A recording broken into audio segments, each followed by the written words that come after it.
পাকিস্তানের সঙ্গে সংঘাতে জড়িয়ে মানসিক দুশ্চিন্তা তো বেড়েছেই, আর্থিকভাবেও বড় ক্ষতির মুখে পড়েছে ভারত, যার মধ্যে ইন্ডিয়ান প্রিমিয়ার লিগ অন্যতম। হুট করে বিশ্বের জনপ্রিয় লিগটি বন্ধ হয়ে যাওয়ায় হাবুডুবু খাচ্ছে ভারতীয় ক্রিকেট বোর্ড। আর্থিক লোকসানে কুল কিনারা খুঁজে পাচ্ছে না ফ্র্যাঞ্চাইজি মালিকরাও।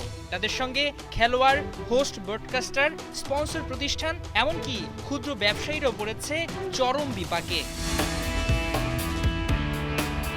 ভারতীয় সংবাদ মাধ্যম দাবি করছে, আইপিএল বন্ধে প্রতিদিন প্রায় 100 থেকে 125 কোটি টাকা লোকসান গুনছে ভারতীয় ক্রিকেট বোর্ড। এভাবে চলতে থাকলে ধনী ক্রিকেট বোর্ডটির অ্যাকাউন্ট তলানিতে পড়তে খুব বেশি সময় লাগবে না।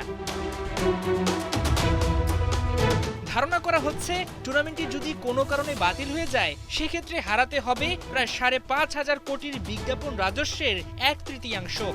কেবল বিজ্ঞাপন নয়, আইপিএল এ বোর্ডের আয়ের বড় একটা অংশ টিকিট বিক্রিও হবে ক্ষতিগ্রস্ত। এখনো টুর্নামেন্টের বাকি 16টি ম্যাচ, এর মধ্যে গ্রুপ পর্ব ছাড়াও রয়েছে play of O final match. লিগটি বাতিল হলে বড় অঙ্কের আর্থিক ক্ষতি হওয়া এখন সময়ের ব্যাপার মাত্র। বিসিসিআই ছাড়াও চরম শঙ্কায় দলগুলোর মালিক, স্পন্সর প্রতিষ্ঠানগুলোর চাপ বাড়ছে প্রতিনিয়ত। এছাড়া খেলার সঙ্গে যুক্ত হওয়া ব্রডকাস্টাররাও আছে বিপাকে। অন্যদিকে বিভিন্ন শ্রেণী পেশার মানুষ যারা আইপিএল এর সঙ্গে যুক্ত, যেমন গাড়ি চালক থেকে হকার্সরাও আছে চরম শঙ্কায়। এছাড়া হোটেল ব্যবসায়ী, খাবার সরবরাহকারী প্রতিষ্ঠানগুলো গুনছে আর্থিক লোকসান। মাঝপথে টুর্নামেন্ট বন্ধে অনেকের চুক্তি ইতোমধ্যে ভেঙে গেছে। তবে এমন সমস্যা দূরে তড়িৎ ব্যবস্থা নিতে চায় বিসিসিআই।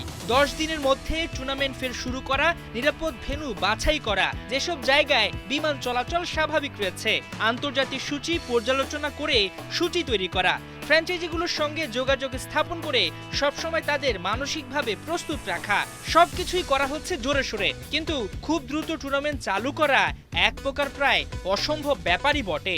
বিদেশি ক্রিকেটার, কোচিং স্টাফ, ব্রডকাস্টারদের ফিরিয়ে আনা, আন্তর্জাতিক সূচি মেনটেন করে আইপিএল এ নতুন সূচি করা এক প্রকার চ্যালেঞ্জের ব্যাপার। সবচেয়ে বড় শঙ্কা, নিরাপত্তা নিয়ে সবাইকে নিশ্চয়তা দেয়া। তাই এটা বলাই যায়, খুব সহসা আইপিএল শুরু হচ্ছে না, বড় ক্ষতির মুখে পড়তে যাচ্ছে বিসিসিআই। হাসান সজীব, ৭১।